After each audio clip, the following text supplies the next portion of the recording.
자, 그래서 나와 똑같은 혹은 닮은 자가 나타나서 나를 사칭하고 결과적으로 내 자리를 뺏는다. 참칭의 테마, 분신 테마하고 연결된 그거 지금 얘기하는 맥락인데요. 가깝게는 솔로급의 작은 악마라는 소설이 있습니다. 요것도 제가 수업 시간에 한번 해봤거든요. 솔로급은 일기 상징주의자, 그러니까 나보코프보다는 더 전시대 작가여가지고 하나의 모델 전범을 제공했다고 볼 수는 있어요. 근데 여기도 보면은 페레드노프라는 교사가 나오는데, 그래서 그 체호프의 상자 속의 사나이를 떠올릴 수 있는 그런 소설이에요. 근데 이제 체호프는 단편으로 썼고 솔로급은 이제 장편으로 썼는데, 그런 체호프식 분위기와 버넬러티, 네, 그런 반활함, 진부함, 그 분위기와 그 다음에 도스토예프시나 네, 도스옙스키적인 어떤 의무람, 그거 두 개가 되게 잘 짬뽕이 돼 있는, 개인적으로는 굉장히 마음에 들었는데, 제가 수업 준비를 열심히 했음에도 불구하고 여러분들 잘 호응해 주시지 않아가지고 별로 재미있게 읽지도 않으셨던 것 같고, 그래도 그 학기에도 클래스가 나쁘지 않았거든요. 근데 이제 이런 식의 음침한 분위기, 여기 페레드노프라는 교사가 있는데, 이 사람이 꿈이 그거거든요. 장학사가 되는 거거든요. 그래서 여러분 쭉 한 학기 지금 보셔서 아시겠지만 러시아 문학은 그 속됨, 속물성, 소각이 계속 지배적이잖아요. 여기 그 페레드노프도 마찬가지입니다. 그 자기 지금 여자친구가 있는데, 이 여자친구도 누이 동생이랑 속여요. 그리고 이제 이 여자 같은 경우에는 당연히 페레드노프를 자기의 남편이라고 생각하고 결혼한다 생각하잖아요. 근데 페레드노프는 자기가 출세하면 얘를 이제 쳐내려고 이제 이렇게 하는 거죠. 그리고 이제 페레드노프가 하는 짓은 그 상자 속의 사나이에서 벨리코프가 하는 일에 훨씬 더 한층 더 업그레이드된 나쁜 짓, 내지는 사람을 피곤하게 하는 막 그런 스타일이에요. 다 막 금지하고 야단치고 막 혹시 뭐가 없나 막 이런 식으로 게슈타포에 눈을 하고 막 학교와 학생들과 다른 교사들을 살피는 이제 되게 불편한 그런 캐릭터고요. 요거하고 나란히 이제 이 출세를 지향하는 이 페레도노프 요 계열하고 나란히 사샤랑 누구랑 해가지고 굉장히 신화적인 그런 청소년들이 나와요. 되게 밝고, 여기서 이제 되게 뭔가 낙원 같고 이런 이제 그런 느낌이 디오니소스 같은 그런 게 있어요. 그래서 이제 그런 소설인데, 여기서 이제 앞부분 있잖아요. 제가 말씀드린 이 대목. 근데 여기서 페레도노프도 그 자리를 차지하려는 욕망이 너무 크다 보니까 나중에는 이제 기왕지사 갖고 있는 이 자리마저도 뺏길지도 모르겠다는 어마어마한 공포감에 시달려요. 자, 결말이 어떻게 됐더라? 불이 막 나고 뭔가 막 악마가 설치고 막 아무튼 되게 이제 그로테스크하게 끝났던 것 같은데, 읽은 지가 제가 좀 됐다는 거를 여러분한테 얘기를 하다 보니까 알겠네요. 그래서 이제 이러한 문학사적 전통이 쭉 있다는 거죠. 고골부터 시작을 해서 도스옙스키의 분신, 그 다음에 좀 가깝게는 솔로급의 작은 악마까지 해가지고 이런 것들이 쭉 있기 때문에 이런 참칭의 테마, 자리 뺏김, 자리 상실, 이런 거의 테마에서도 이 게르만의 지금 범죄 계획이, 그 다음에 그거 쓰고 있는 이 글이라는 것이 질 나쁜 모방, 이른바 패러디로 전락할 수 있는 이런 위험이 있다는 거죠. 이거를 본인이 모르지 않고, 그래서 내가 쓴 원고에 제목을 뭘로 붙일까 이제 고민을 하는데, 수기, 분신, 거울에 비친 작가의 초상, 닮음, 인정받지 못한 닮음, 닮음의 옹호, 도저히 제목이라고 할 수 없는 것들을 막 제목으로 막 생각을 합니다. 근데 수기, 도스옙스키 지하로부터의 수기, 분신, 도스옙스키 분신, 거울에 비친 작가의 초상, 이거는 이제 제임스 조이스의 젊은 예술가의 이제 초상을 염두에 둔 것 같고요. 누가 봐도. 그 다음에 이제 이 닮음의 옹호, 인정받지 못함, 닮음, 이것도 이제 분신 테마를 제일 잘 쓴 건 아무래도 도스옙스키니까. 그리고 그 죄와벌에서도 갑자기 생각났는데, 그 스비딜갈로프가 나타났는데 그때 라스콜니코프가 자고 있었거든요. 눈을 딱 떴는데 눈앞에 누가 떡 나타나 있는 거예요. 근데 그 사람이 손을 딱 내밀면서 아르까지 이바노비치 스비딜갈로프입니다 이러면서, 이바노비치인지 모르겠어요. 지금 부칭은 정확하지 않은데 아무튼 이름 아르까지거든요. 이렇게 인사를 합니다. 그러니까 라스콜니코프가 이건 뭐지, 꿈인가 이렇게 생각하는 장면이 있거든요. 근데 그게 그 초기작을 다시 한번 상기를 해보면 그 분신이에요, 그게. 그러니까 도스옙스키의 그 망작이라고 할 수 있는 그 분신에서 이제 주인공 골리아드킨이 새끼 골리아드킨을 만나는 그거에 아주 업그레이드된 훌륭한 버전인 거죠. 이게 정말 내 망상의 산물인지 뭔지 이제 헷갈리는 거예요. 근데 죄와볼도 연재 소설이었으니까 거기서 땡 끝나고 to be continued 해가지고 이제 다음 회로 갑니다. 그래서 이제 다음 회로 가면은 그 사람은 스비드리가일로프고 스비드리가일로프즈의 자기의 이제 여동생 두냐 아브도츠야 로마노브나가 거기서 가정교사 이제 생활을 했었고 둘 사이 연문이 있었고 뭐 이런 게 있거든요. 근데 스비드리가일로프가 아직도 이제 두냐를 못 잊어서 되게 사랑하거든요. 그래가지고 이제 두냐를 쫓아가지고 페테르부르크에 온 거였고 이제 스토리가 지척이 되니까 사실주의 텍스트로 가버립니다. 근데 그걸로 가기 직전에 그 앞 챕터를 끝내는 방식 이건 뭐지? 꿈의 계속인가? 꿈의 지속인가? 꿈의 속편인가? 라고 물음을 던지는 장면은 그 20대 도스옙스키가 이제 다른 방식으로 이제 그 한층 업그레이드된 방식으로 이제 40대에 이렇게 나타난 걸로 이렇게 보이는 거죠. 자, 이제 이래서 여러 가지 이제 그 문학적인 코드가 너무 많이 들어가 있고 이거를 본인이 모르지 않는 거예요. 그래서 게르만이 제목을 짓다가 이제 해가지고 고통스러워 비명을 질러대는 뭉툭한 연필로 첫 페이지에 재빨리 단호하게 절망이라는 단어를 썼으니 이보다 나은 제목은 찾을 수 없으리라 라고. 근데 뭐가 이렇게 절망일까요, 여러분? 지금 이제 제가 말씀드린 그거 내 범죄는 너무 독창적이야. 근데 알고 보니까 독창적이지 않아. 진부해. 내가 쓴 글은 굉장히 독창적이야. 하지만 네 글은 전혀 독창적이지 않아. 네 거는 패스티시 이런 말 씁니다. 짜집기에 불과해. 그 다음에 기존의 어떤 원텍스트가 다 있고 그거에 대한 질 나쁜 모반, 질 나쁜 패러디에 불과해 라는 이제 그 깨달음이겠죠. 그리고 사르트르가 절망에 대해서 몇 자 썼습니다, 여러분. 제가 지금 그 내용은 생각이 안 나는데 제가 그거를 읽으면서 들었던 생각은 아, 맞아. 나보코프의 절망은 이런 소설이야. 그래, 이런 게 있었지.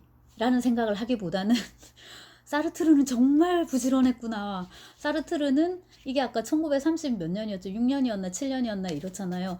근데 그 무렵에 사르트르가 나보코프의 소설까지 읽었단 말이야. 진짜 대단히 부지런했구나 라는 생각이었어요. 그 바쁜 양반이. 그 다음에 이제 사르트르야말로 아무것도 안 하고 놀고 먹어도 되는 사람이었는데 그렇게 이제 열심히 또 쓰고 네, 근데 이제 아무튼 그 이제 사르트르의 그 이 절망에서도 그 비슷한 얘기가 이제 나왔던 모양인데 제가 지금 기억이 나진 않아요. 제가 쓴 논문이지만 거기서 이제 그 약간 암시가 됐던 게 이 게르만 나보코프의 절망의 주인공인 게르만이야말로 어떤 그 뭐야 그 독립된 인물 개성을 가지고 있는 그런 캐릭터라기보다는 이러저러한 여러 문학 속에 존재하는 여러 인물들 있잖아요. 걔네들을 가지고 와가지고 짜집기 해서 만든 그런 캐릭터의 캐릭터 같은 느낌을 준다는 거죠. 근데 읽으면 읽을수록 그런 생각이 들고 여러 명 합칠 수 있어요. 아까 그 제가 말씀드린 고골의 광인에게 뽀뿌리신 그 다음에 그 도스옙스키 분신의 골리아드긴 그 다음에 이제 그 솔로굽의 작은 악마의 베레도노프 뭐 이런 것들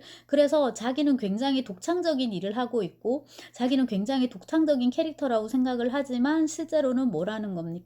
이런 이제 인물들의 그 모방에 불과하다. 짜집기에 불과하다. 그러니까 게르마니아말로 그 이제 그런 독창성이 없는 이제 주체성이 없는 그런 인물에 불과하다. 이렇게 되고 당연히 이제 사람이 살과 피가 없으니까 그 사람이 하는 말 역시도 텅 빈 기호에 불과한 거예요. 근데 이제 우리가 도스옙스키의 지하생활자의 수기, 지하로부터의 수기를 읽을 때 그거를 많이 생각을 하거든요. 그리고 이제 본인도 그 얘기를 해요. 자기는 하프, 그러니까 절반의 주인공이다. 혹은 이제 안티, 하프는 제가 붙인 말이네요. 안티 반, 그러니까 안티 히어로라고. 근데 그 헐리우드의 영화에 나오는 그 반주인공 말고요. 그런 식으로 읽기보다는 그 진정한 의미의 주인공에 완전히 반대되는 그런 의미의 주인공이다. 이런 식으로. 그러니까 주인공이 아닌 거죠, 한마디로. 왜냐하면 살과 피로 된 인물이 아니니까. 말로만 이루어진 인물이니까. 근데 그 도스옙스키의 지하로부터의 수기의 경우에 그 주인공은 그런 류의 진정성이 결여되어 있긴 하지만 그래도 뭔가 되게 절절한 게 있거든요. 그리고 이제 그거를 위해서 도스옙스키가 2부를 썼을 거란 말이죠. 창녀랑 만나고 뭐 하는 그런 거. 근데 이제 이 나보코프는 거기서 훨씬 더 나아가서 한층 더 유희적인 작가이기 때문에 이제 그런 것도 짤 없이 완전히 그 이 게르만을 꼭두각시 조금 더 심한 말을 해보자면 좀비로 이제 만들어 버린다고 할 수 있습니다. 사람의 형상은 하고 있는데 말을 해도 그거는 자기의 말이 아니고 뭔가를 느껴도 자기의 느낌이 아니고 이제 이렇게 되는 것이죠.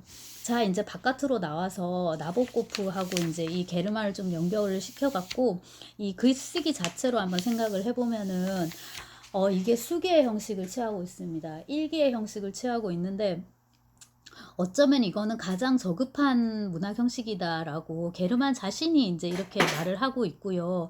그다음에 그 여기 11장에 보면은 아르달리온이 편지를 보내거든요. 이 아르달리온은 게르만은 아르달리온을 재능 없는 예술가라고 하지만 소설을 다 읽고 나서 이제 우리가 보면은 아르달리온은 그 작가적인 목소리를 대변하는 그런 인물로 볼 수 있습니다.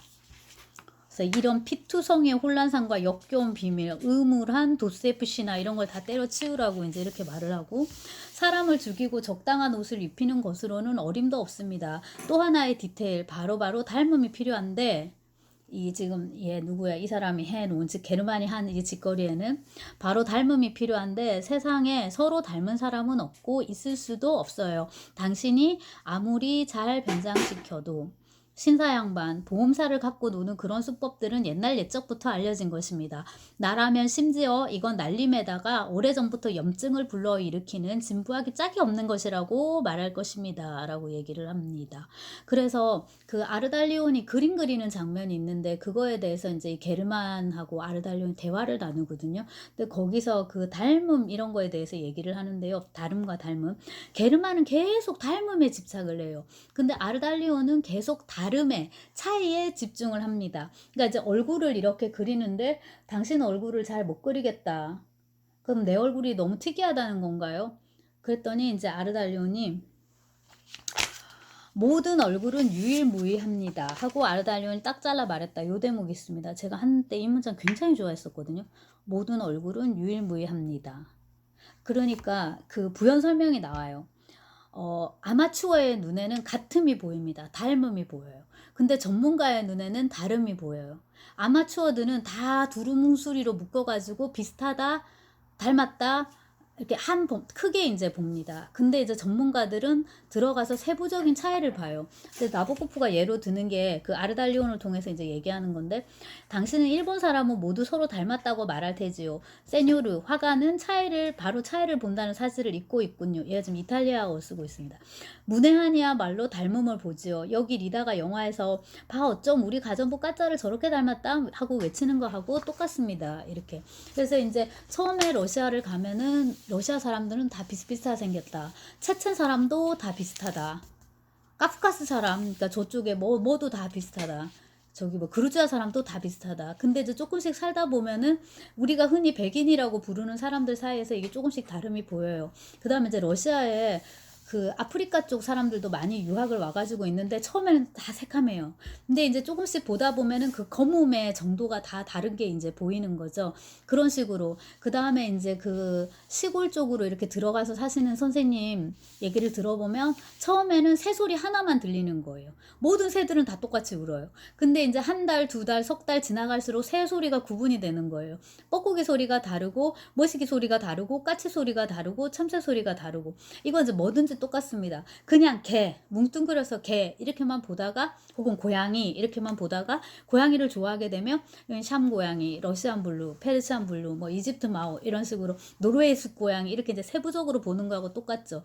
그래서 이거를 얘들한테 이제 적용을 시키면 항상 닮음만 보려고 하는 게르만은 예술가로서 기본 소양이 없다라고 볼 수도 있는 거예요. 앞에서 이제 존재론적인 얘기를 계속 했었는데 요 대목이고, 그 다음에 모든 얼굴, 이게 얼굴이 존재인데 그것은 유일무이하다. 이게 되게 중요하거든요. 그리고 이제 절망에서 또 굉장히 멋진 그 아포리즘이 하나 나오는데, 문학은 인간에 대한 사랑이다.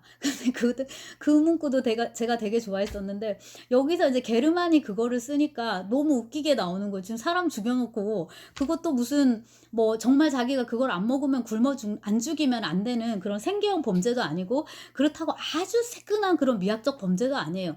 이제 이 후자라고 해서 용서받을 수 있다는 게 아니라, 어쨌거나 이도 실패하고 저거도 실패한 것도, 그러니까 목적적 범죄도 아니고 완전히 무목적적 범죄도 아닌 거예요. 이도 저도 아닌 그냥 날림형 범죄를 하나 저질러 놓고, 그런 사람 입에서 문학은 인간에 대한 사랑이다, 문학은 사람에 대한 사랑이다, 이제 이런 말이 나오니까 굉장히 희극적인데, 그 말 자체만 이제 떼놓고 가져오면은 굉장히 이제 흥미로운 대목 중에 하나고, 절망 외에 다른 제목은 찾을 수가 없었다. 그거는 나보코프 자신이 느낀 절망, 문학사 앞에서 그가 느낀 절망이라고 볼 수도 있겠습니다. 그럼 그 이후에는 이제 어떤 문학으로 나가야 되느냐, 그게 이제 과제입니다.